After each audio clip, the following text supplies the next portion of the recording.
அன்பு மாணவர்களுக்கு ஆசிரியரின் வணக்கம். நம்ம ஜேஇஇ 2025 கொஸ்டின் பேப்பர் பார்த்துட்டு இருக்கோம் இல்லையா? 22 மார்னிங் நடந்த question paper. So 5th question பார்க்கலாம். IUPAC name of given species is. So இங்கே ஒரு ஸ்பீஷியஸ் கொடுத்துருக்காங்க. இதுக்குடைய ஐயூபிஏசி நேம் இங்கே பார்த்தீங்கன்னா எஸ்டர் இருக்குது, அல்லது கார்போனைல் மீத்தாக்சி இந்த மாதிரி குரூப்பாக சொல்லலாம்.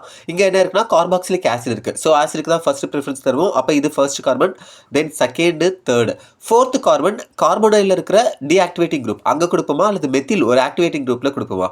ஸோ ஃபோர்த்து கார்பன் நான் இங்கே கொடுக்குறேன். அப்போ 1 2 3 4 இதுதான் ஆர்டர். அப்படின்னா பாருங்கள், இந்த இடத்துல என்ன அட்டாச் ஆயிருக்கு தேர்ட் கார்பன்லனா மொத்தம் 4 கார்பன் தான் பியூட்டு.